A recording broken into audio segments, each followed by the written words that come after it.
Pinapalalahanan tayo ngayong araw sa pista ni Apostol San Bernabe na maging sanhi ng lakas at pag-asa sa kapwa, katulad ng ipinamalas ng tapat at butihing apostol.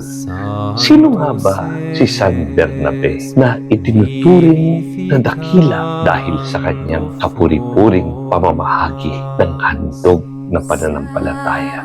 Sa gawa ng mga apostol, nasusulat, mabuting tao si Bernabe, puspos ng Espiritu Santo at matibay ang pananampalataya. Kaya marami siyang nadala sa Panginoon. Noong nagsisimula pa ang simbahan, tunay na nag-alam ang apoy ng Espiritu Santo sa puso ng mga alagad ni Jesus.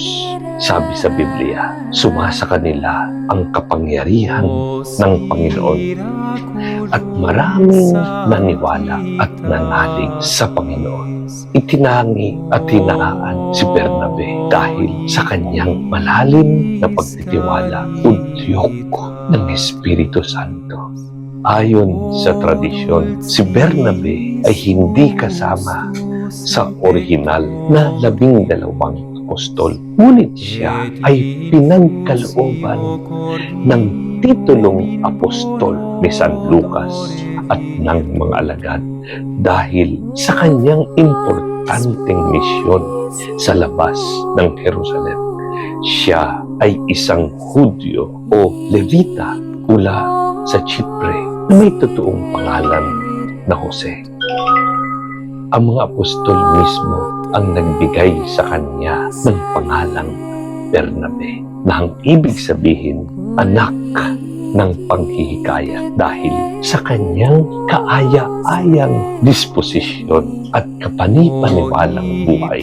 Nang maging apostol, pinadala siya sa Antioquia upang patatagin ang komunidad doon. Nagpunta si Bernabe sa Tarso upang hanapin si Saulo, at nang kanyang matagpuan ay isinama siya nito sa Antioquia, kung saan unang tinawag na Kristiyano ang mga alagad.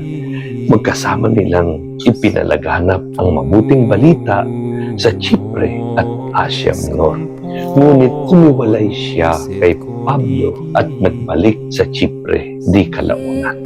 Kasama naman si Marcos, kung saan naitatag ang simbahan roon. Naging martir si Bernabe sa kamay ng mga Greko-Romano sa sariling bayan. Ayon sa tradisyon, siya ay pinagbabato hanggang mamatay, at pagkatapos ay sinunog ang mga labi sa Salamina, Grecia. Sa ngayon, kinikilala si San Bernabe bilang pintakasi ng Chipre, tapat na misyonero at saksi ni Jesucristo na nagpakita sa mundo kung paano palaguin ang kabutihan at pananampalataya sa pamamagitan ng paglilingkod ng isang taong puspos ng Espiritu.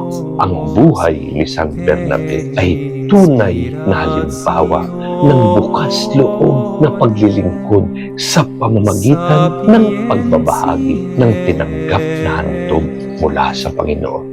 Ang kanyang kahangahangang pananampalataya ay ipinangalas sa bulat mula pa nang ipagbili ang lahat ng kanyang ari-arian, at bukas palad itong isinuko sa simbahan.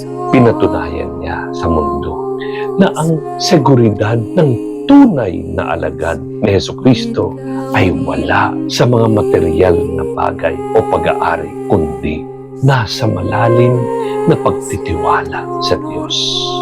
Buong tapat na ipinamalas ni San Bernabe ang pag-asa sa Panginoon at paniniwala sa kabutihan ng bawat tao.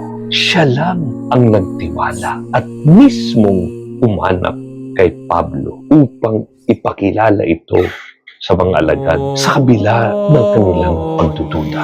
Walang lumabas sa kanyang bibig kundi panghihikayat upang itaguyod ang kabutihan at pananampalataya. Ngayong kapistahan ni Apostol San Bernabe, hilingin natin sa Diyos na mag-umapaw rin sa ating puso ang pag-ibig at malasakit sa kapwa. Taglay ang malalim na pananampalataya sa pag-ibig ng Diyos. Sikapin sana nating makita ang kabutihan sa puso ng lahat ng tao upang matakpan sa ating mata ng sariling pagkakasala ang depekto ng iba, tulad ni San Bernabe. Sa pamamagitan ng ating pangunawa at pasensya, maipakita rin nawa natin ang tunay na malasakit at sikaping maging sanhi ng lakas